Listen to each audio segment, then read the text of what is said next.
Friends, today is Sunday, the 11th of October. We're back in the cathedral, and it's the 28th Sunday of Ordinary Time. 28th Sunday of Ordinary Time. Actually, it's Saturday afternoon. This will be the first run-through of my Sunday homily. I'll give it a go in preparation for Mass tonight at 5:30, which is coming up pretty quickly. And we have a challenging gospel. You know, all of our gospels are kind of challenging, and some are a little more so. But today's gospel is not only challenging, it's a little bit strange, even a little shocking. Like last week's parable, the parable of the tenants in the vineyard who killed the son. Well, this week, in brief, we have a king who is hosting a wedding banquet for his son. Hosting a wedding banquet for his son. And those invited refuse to come. Those invited refuse to come. And in his anger, the king turns on them and kills them. However, all the preparations for the wedding banquet are made, and so he tells the servants to go to the highways and the byways and to invite everyone. Bring them all in. I don't care who they are, just bring them all into the banquet. And when the king looks in to the banquet room, he sees someone who is not wearing a wedding garment. Not wearing a wedding garment. And he throws that man out into the darkness where there's wailing and gnashing of teeth, to Gehenna, we would say, to Sheol. So, what's going on here? What's going on?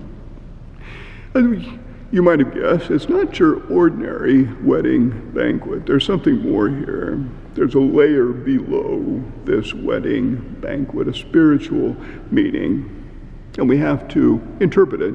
We have to interpret it to understand it. So let's take a look at it, see what it means. I'll try to put it into simple language. It's not difficult, but ultimately the message is very important.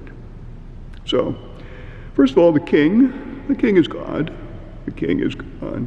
The royal wedding is for his son, who is Jesus, the Christ, the Messiah. The wedding banquet for the son. And the image of a wedding feast and wedding banquet, that's an important image in the scriptures, in the Old Testament in particular. I've talked about that before.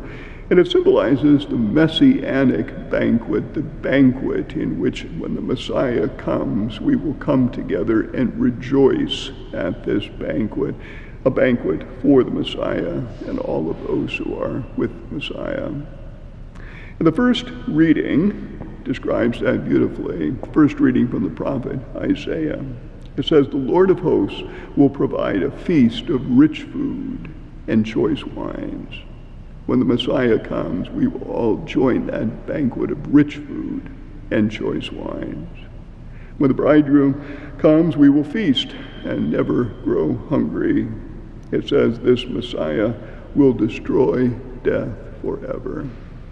So we look forward to the Messianic time. This is reading from Isaiah, is one we listen to during Advent as we prepare for the coming of the Lord. But the fly in the ointment, isn't that always true about a parable? The fly in the ointment is that one must accept the invitation to this banquet. One must accept the invitation. As it turns out, the first to receive that invitation is Israel.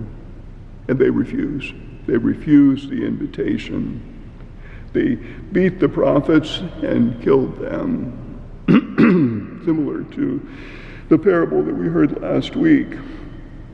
And so Isaiah says the invitation will be taken from them and given to all peoples, not just the Jewish people, but to all peoples.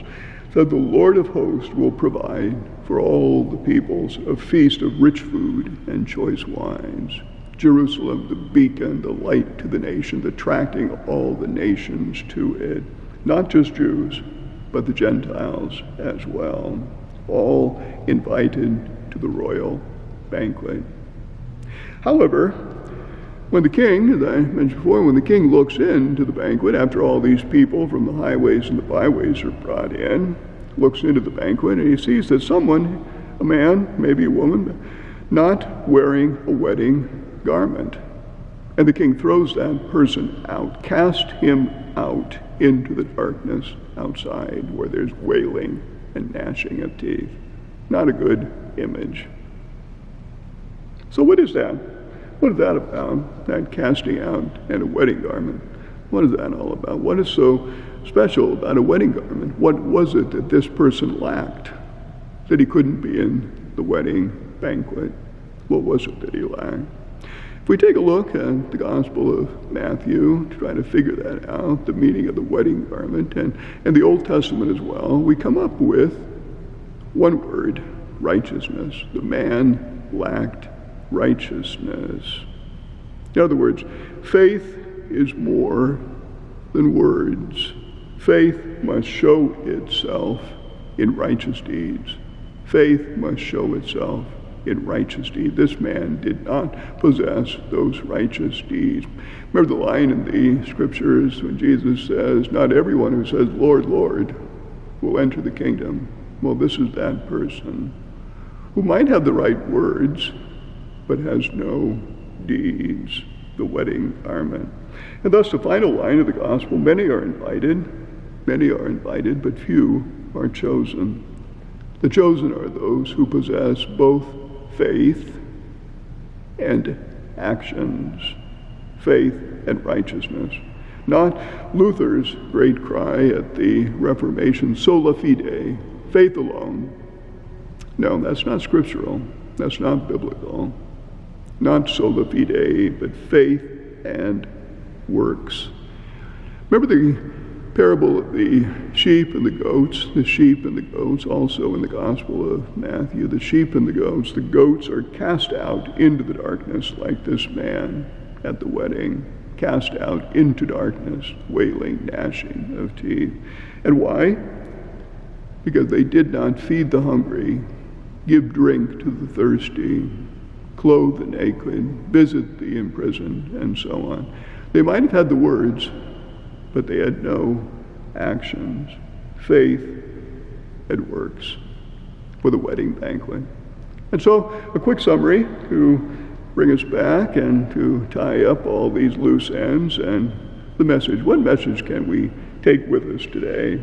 Well, first of all, the primary meaning of the parable is to accept God's invitation to the banquet. Accept God's invitation to the banquet. And second, the secondary meaning is to make sure we have a wedding garment. Faith and works, the garment that gets you into the wedding.